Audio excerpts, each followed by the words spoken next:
Welcome to the Medovia Menopause Podcast, your trusted source for information about menopause and midlife. Join us each episode as we have great conversations with great people. Tune in and enjoy the show. Welcome, everyone. Today we have Trisha Wilkerson on the show. Trisha is a certified health and nutrition coach and published author. She's dedicated to assisting individuals in improving their connections with food, their bodies, and themselves. Trisha is currently working on her second book and is co-founder of the Aftermath Agency. It's a collaborative private practice centering holistic health right here in her own hometown of Edmonds. There, she also teaches trauma-sensitive yoga as a modality to assist embodied agency in healing from various traumas. Trisha, welcome to the show. Hello, thank you. We're Happy to excited to have have you. you here. Thank Yeah. you. Audience members, we've known Trisha for some time now and really have come together through the work that you're doing, the work that we're doing in midlife and menopause space. So we're really excited to have you on the show today and to share your expertise. We know a lot about you and your work and think highly of what you do, but our listeners may not be familiar with you, the Aftermath Agency. I'd like to talk a little bit about that as well today. So maybe we just start with you sharing a little bit about yourself, what brought you to the work that you do, and really in particular, you're focused on food, body image, and the trauma-informed movement that you have. Thank you. So, about 10 years ago, I started a kind of an internal reflection and process of healing from various forms of trauma myself. I had struggled with disordered eating and, all the dieting and body image issues.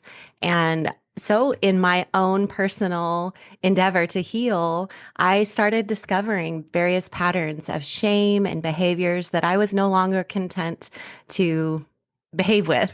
So I stopped dieting. I started noticing patterns of shame. And as I have done 20 years of lay counseling, I started noticing patterns in people that I was working with. So I moved from that world into food coaching and all of the training that was having me do more diet recommendation. I started getting really cynical and skeptical and researchy around why this fails women specifically. And so some of the patterns that I started noticing was this shame orientation of the reliance for women to feel broken and not enough, therefore set up to find another formula that holds their worth and value and self-approval and approval from others. So the setup from dieting, I started feeling really frustrated with for myself and for others. And so really it was a marriage of my counseling background and my love for cooking and food and starting to seeing the patterns in the way we relate to food and how we eat, what our behaviors are like, and then also body image, how we exist in our bodies, how we move our bodies and why. And really just wanting to heal myself, but also help women walk alongside, helping them do the story work of how those messages in early life show up today in midlife, and make peace with themselves, their food, their behaviors, their bodies. So it's a lot of conviction and passion and a desire to help I women love that. specifically. I love that. The make peace part, that Yeah, make really the peace when resonates with me. you took something that you struggled with and are helping others, and I always love to see that.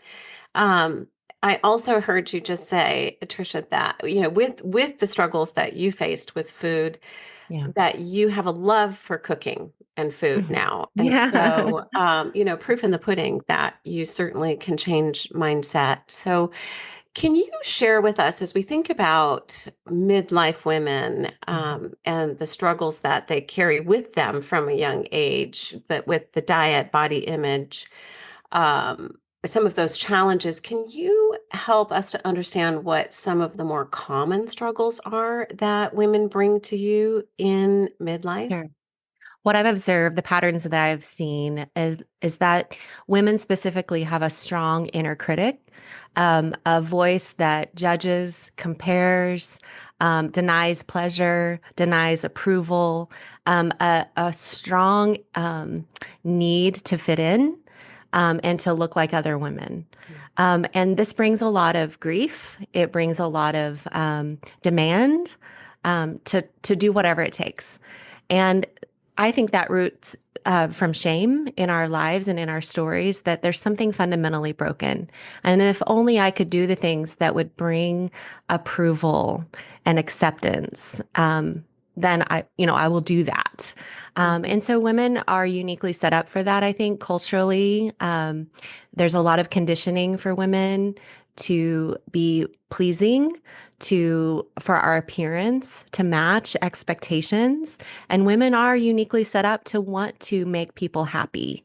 There are hormonal components to that you all know about, that are beautiful, and they're designed beautifully for, however a woman wants to inhabit herself in her body. Maybe that is being a lifelong partner, or a mother, or a wonderful friend, whatever that looks like for a woman. There is a specific desire there to be pleasing.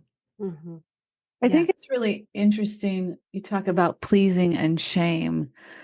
I do some coaching too, and shame even came up this morning in an earlier coaching session I had. Well, like, why? Why does this happen at midlife? And how can menopause bring such an upheaval to women's relationships to her body and food and all the things that have taken her this far in her life? What are some of the reasons why this comes up right now?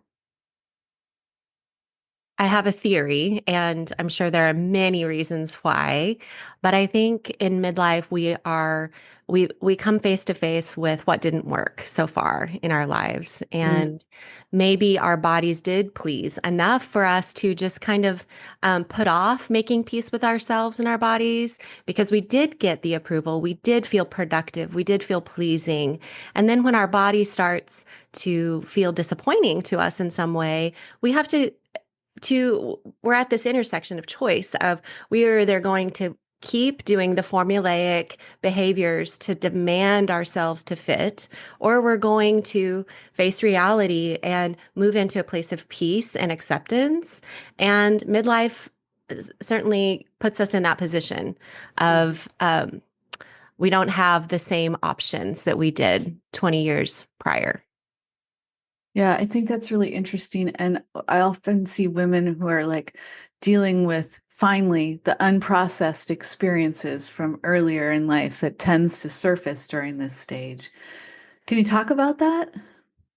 Yeah, I think for me and for others, if we had childhood wounds where maybe our caregivers were not securely attached, we weren't securely attached to them, there can feel like an anxious relationship with others and ourselves, and it's not really secure and safe. So then we look outside of ourselves for anything that would bring belonging and security, and our body does not feel safe. So then sometimes that means we disconnect from ourselves and disconnect from our bodies, and continually putting that hope on others, to bring some satisfaction and security in relationship. So that little young self is still searching for some belonging and meaning and security. And so in midlife, it's again another opportunity. We can either numb that, demand that we get it, or we can bring a kindness, a gentleness, and an acceptance to that, and really make peace with ourselves. But it does take grief. It takes honesty, right? And it's okay if a woman needs to put that off because it's too much and she doesn't have the supports in her life relationally or circumstantially. It's okay. But if a woman has those resources emotionally and relationally in life, can be a precious opportunity to make peace and grieve those losses from early childhood. Yeah. And Absolutely. I think too, as you're talking through this, Trisha, and I'm thinking about the grief piece of how, it shows up. We have space in our lives finally, right? Maybe we've had kids leave the house and they're off in their careers or they're off to college, and we have this margin in our lives to really think about our childhood and ourselves. It comes back to us. We finally have that focus, and it can have a lot of grief that is attached to it. And I also think that women in midlife, as we're going through the menopause journey, can also carry a lot of narrative that our bodies are betraying us in menopause. We hear that often in our trainings. Yes. Women are ticked, they are angry, they are frustrated, they are like, why in the heck can't I lose weight? Why in the heck, right? I'm doing all of the same things that I've done before, which we know doesn't always work. Change has to happen. But I'm wondering, what do you say to women that feel that way? So kind of a shift from the childhood grief that can come along with that, and moving more towards that betrayal. Now my body won't do. I'm ready to make changes and I can't. Right. I think Right? naming It's it's complicated. right. And I think naming that feels disappointing, that our body is not serving us the way we would like for it to. And there can be some separateness, like here's me and here's my body. And my body is this product or this thing to judge and work on and be separate from. So I think it can be very healing to start to bring in the clarity and the confidence that I am my body, and being honest with, I feel too good for my body. My body doesn't give me what I Mm, want. And mm, noticing there's some feelings of disappointment for our body not performing or showing up in the way that we prefer. Uh, mhm, so naming that, I think, is the first step. Noticing the disappointment and being honest with yourself about why you're disappointed. Um, and then, doing the work, the harder story mm, work of why are you disappointed? And mhm, are you in a place where you can accept reality? mhm, And it doesn't need to mean accept reality and be discontent in a way that does not deepen one's health. right. I'm talking about acceptance with an agenda, acceptance that brings gentleness, kindness, and peace while working on your health, Mhm, while deepening your health, while finding reasonable challenges that move you towards deeper holistic health.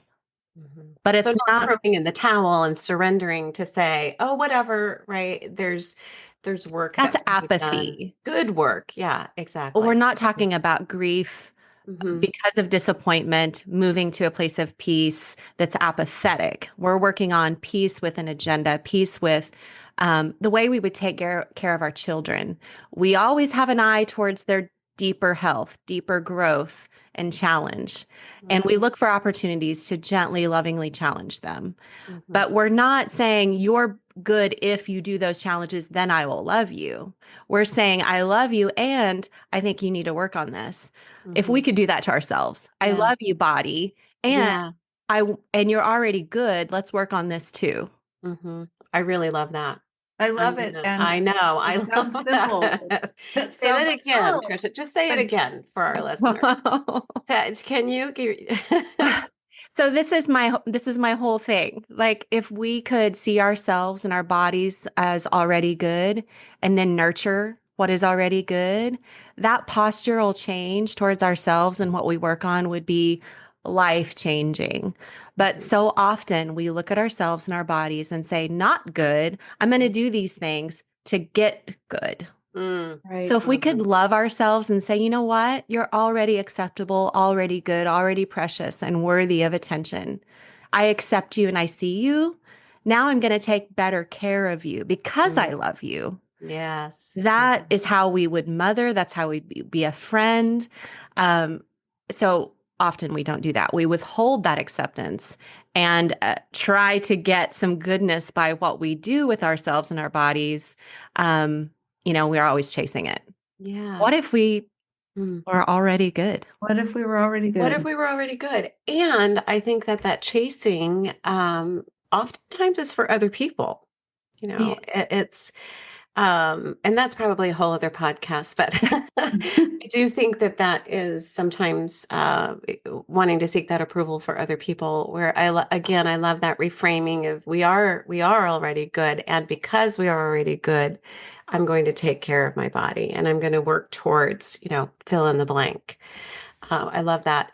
Can you talk a little bit about compassionate curiosity as a path to healing and what that looks like in practice? Yes, my favorite phrase. So that inner judge, that critic, that compare, that we scan. I've noticed that women talk about the looping, the mental looping, the judge that is so prevalent in our minds. So the compassionate curiosity approach is the swap.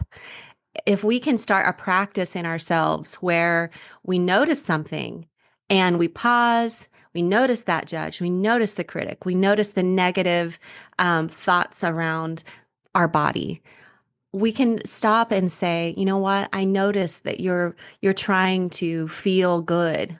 You're feeling insecure. You're feeling judgmental, and wrap ourselves in that compassion of noticing there's grief there and disappointment.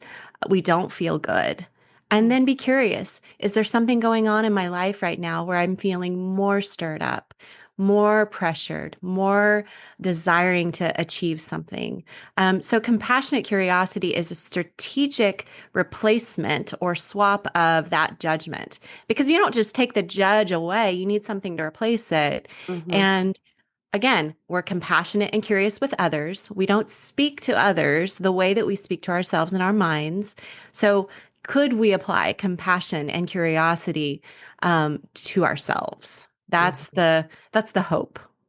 And Mm-hmm. when we have compassion and curiosity instead of the inner critic, we start to have more peace and acceptance in ourselves. Yeah. Yeah, I And love. noticing is the first part, and Yeah. it keeps coming back to noticing, It right? is. Pausing to notice. And Mm-hmm. I would say it's neutral noticing. The neutrality is important because often in the noticing, it's almost simultaneous that it's negative or judgmental Mm-hmm. in the noticing. So neutral noticing. Mm-hmm. Mm-hmm. So Neutral So notice. can we just stop right here and give an example of both, maybe? I know I yeah. might be putting you on the spot here, but can you give us a, this versus this scenario? Yeah. So I think, mirrors in our homes, if we catch ourselves, I could say, I walk by and I notice, whoa, look a little bigger right now, than I did a month ago. Oh, okay. And I might feel a little bit bad about that. I might Mm-hmm. have feel a familiar streak of disapproval and judgment of, oh, I don't like that. I wish I were smaller. And just that voice that comes through. Mm-hmm. Now I notice that I'm doing it. I'm noticing that familiar pattern of the search for approval from myself, Mm-hmm. or a shame that kicks in of, oh, someone's going to notice that I've put on some weight, or that my clothes are tight, and I see myself in the mirror. So all that's happening in my mind and my heart as I observe myself in an instant in the mirror is hearkening back to the familiar shame oriented thinking. Something's wrong with me. Why wouldn't I notice myself in an instant in a mirror and have a neutral thought? Well, there's me. Mm-hmm. But it tends to the default of what's familiar, the ditch of shame and judgment and regret, disappointment, disapproval. Yeah. So the neutral noticing is, I see that I'm doing that. I see that I'm going through the familiar pattern of thinking about myself this way. Pause, notice, and then move towards a place. Yeah, there's my body. My body has served me my whole life. Yeah. And these are the things that it's doing right now to express this life. Yeah. I wonder if I could notice myself with a kindness and actually move towards a place of approval and, oh my goodness, maybe affection Mm-hmm. for what I see. That's the goal. And then even more, could I advocate for this good body? Could I advocate for this being that is me that is in this body? And then grieve that that familiar judgment and shame was covering all that Right. kindness and affection. Uh, Not serving. so that would be my prayer, my hope for myself is that that's the shift. That's the switch over to kindness. It's a little on the idea of you're not your thoughts, right? You can reframe what your thoughts are and listen to what they're saying and be conscious of the fact that this is not serving you, and which is the way you said it, which I think is such an important thing that we see from women who feel like they don't even deserve sometimes to learn about menopause and how to take care of themselves, right? Mhm. There's too many other priorities, and learning how to prioritize yourself is hard Mhm. Oh, work yeah, when it you really were is. raised and served in many other roles besides that. Um, Switching gears a little bit, how do you integrate your work as a trauma-informed yoga teacher and movement and all the nutrition work that you've done as a health coach? How do you integrate that? It feels like to the layperson, it's like, okay, those are different. Right. But I mean, just listening to you, I think that there are amazing ways in which you've brought all that work together. Mhm. Thank you. I'd love to connect those dots for us. Great. So disordered eating, eating disorders, behaviors with food that are anxious, right? If we have a spectrum, over here is peace on one side, peace in the way we relate to food and the way we relate to our body. Clear on the other side would be anxiety, disordered eating, behaviors that are compulsive or obsessive. And all of us are somewhere on that continuum, right? Moving towards peace, hopefully. So, what happens is when we are more over here on the side of anxiety and disordered behaviors, we disconnect from our bodies. So, people that have struggled with eating disorders are the most disembodied individuals. So, they're the most disassociated, they're the most disconnected from noticing what's happening in their bodies. So that is science-based knowledge. And so people are walking around disconnected, unaware of how they're feeling in their body, unaware of hunger, satisfaction, pleasure, unaware of aches and pains, totally shut off. Mhm. So this can happen because of trauma. It can happen because of choices that we've made out of trauma. And so in my work with food, with movement, I've noticed and researched this piece of how do we choose a modality that brings deeper healing through connection to our body. So trauma sensitive yoga is one modality that brings gentle awareness back into the body. Um, so in my yoga school, they talked about, from like ancient practices, we're letting go of the body. And I got so fired up and I was talking to the teachers all the time. No, no, no, no, no. Most people haven't even entered the body yet. Mhm. We don't Mhm. let go of the body Mhm. until we've spent a whole lot of time making peace and making friends with our bodies again. So we actually need to spend a whole lot of time connecting with our good bodies before we let go of the body. So that's my work is helping women specifically. Yes, I have male clients, but women especially are conditioned to disconnect and disapprove and not prioritize Mhm. themselves. So it's way familiar for women to be checked out of their Mhm. bodies. Mhm. So yoga, as you two know, is this precious opportunity and invitation to connect to the body. Mhm. So our relationship to food and our relationship to our bodies are symbols for how we relate to ourselves. So if we find ourselves nurturing ourselves with movement that feels good to us and consistent, nutrition and wonderful foods, we're looping ourselves because we take good care of what we love. And if Mhm. we're loving ourselves, we're caring for ourselves. But if we find that we are never like thinking about those things, we are almost neglectful to Mhm. those things, we need to give some attention.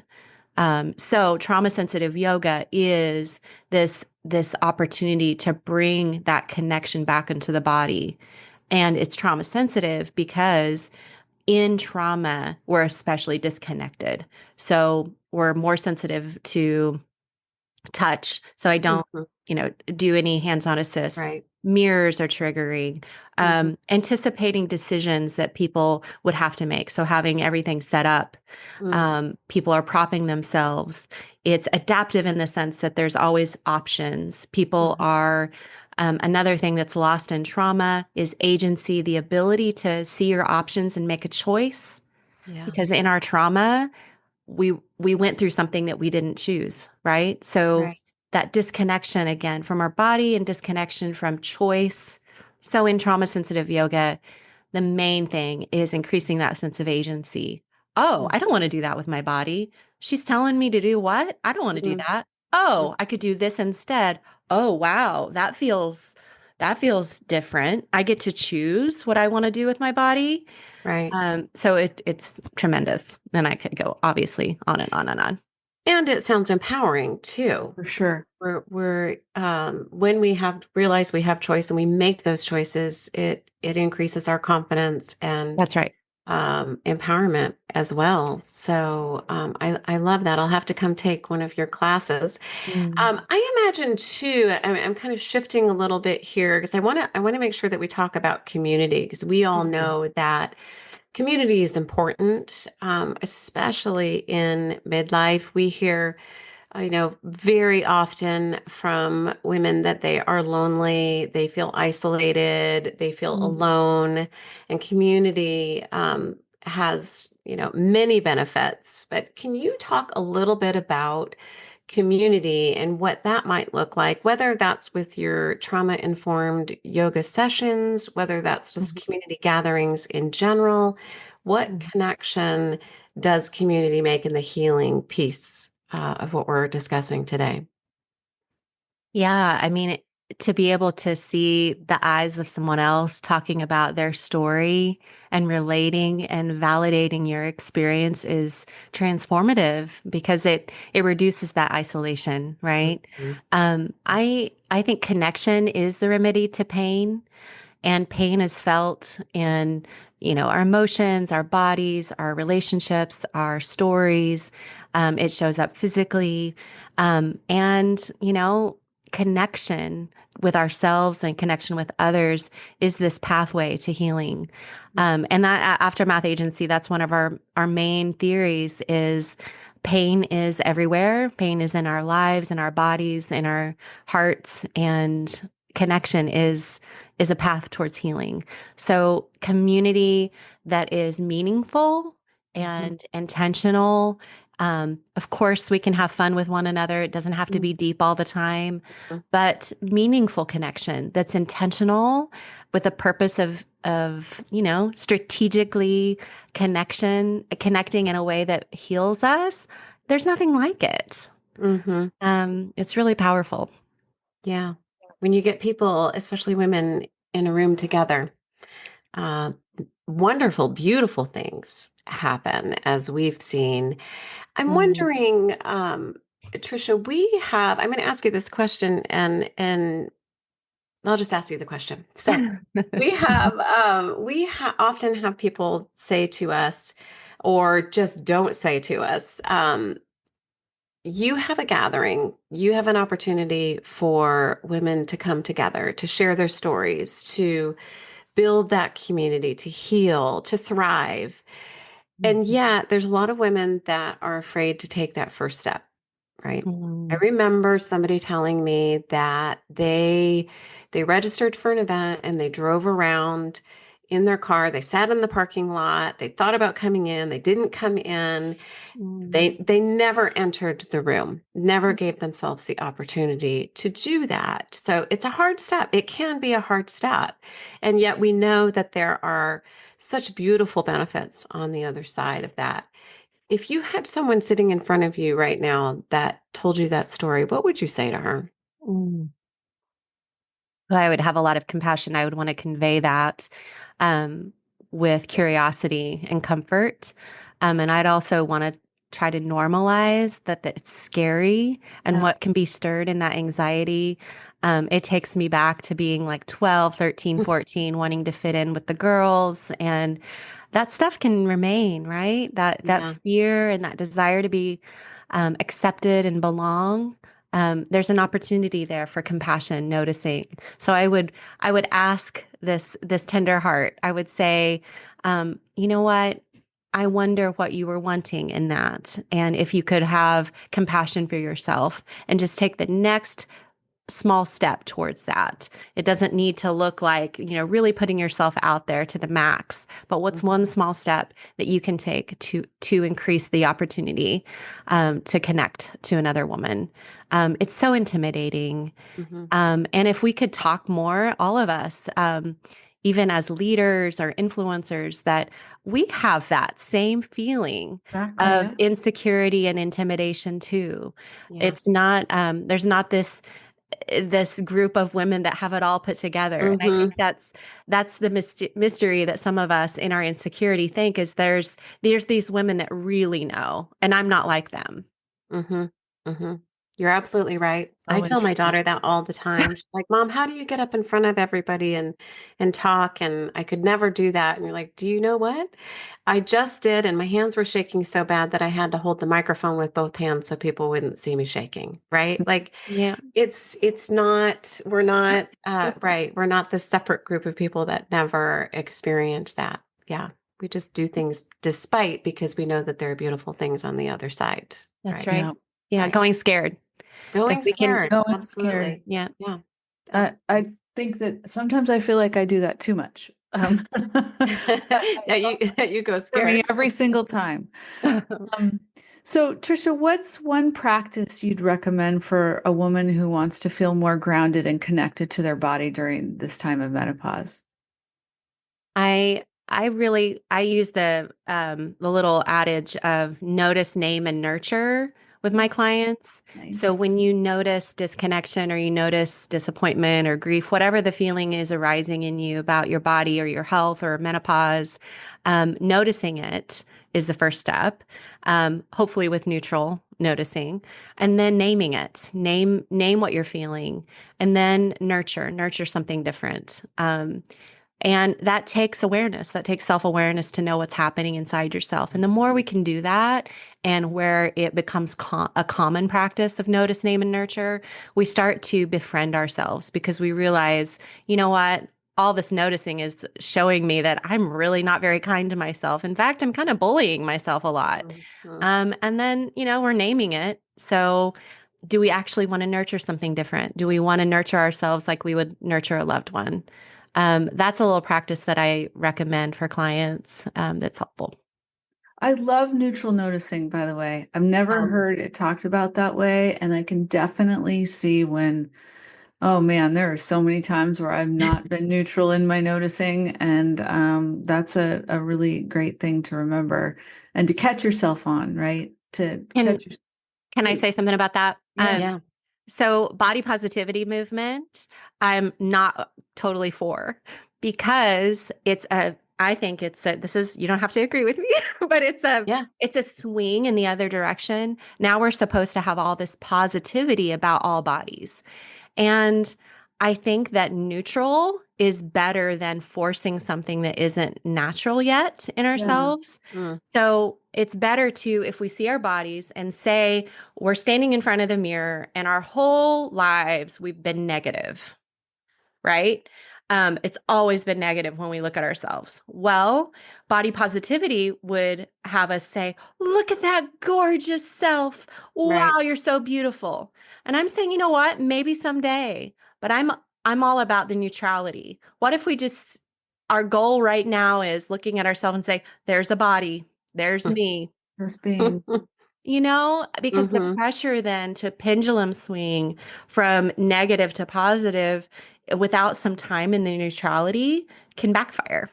Yeah. well, and I also think that you don't believe it when you're trying to go from one extreme to the other, but you can go, the truth is that is a body, There's a right? body. Yeah. You can totally believe that. Hmm. I think that's so good. Yeah.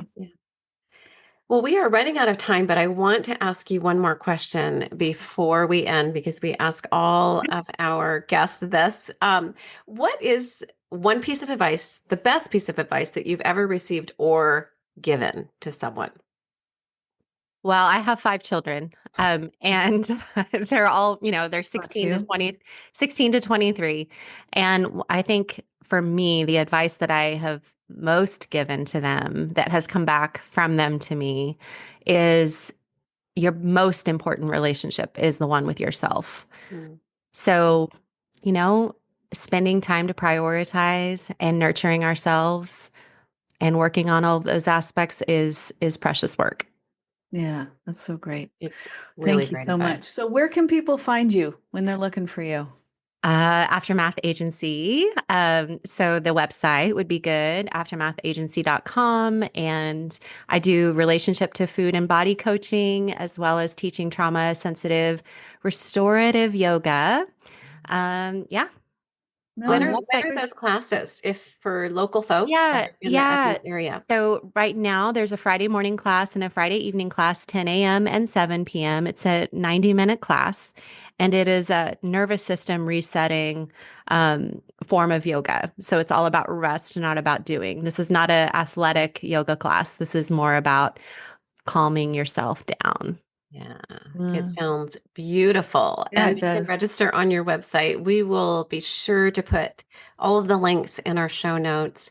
And we thank you so much for being here. Important work. I know, Trisha, there's more to come because Aftermath Agency and Medovia is going to be doing special event in September. So more to come on that. And we're looking forward to it. But until then, Yay! listeners, go find joy in the journey. It's been a pleasure. Have a great day, Thanks, Trisha. Trisha. Thanks so much. Thank you for listening to the Medovia Menopause Podcast. If you enjoyed today's show, please give it a thumbs up, subscribe for future episodes, leave a review, and share this episode with a friend. Medovia is out to change the narrative. Learn more at medovia.com. That's MIDOVIA.com.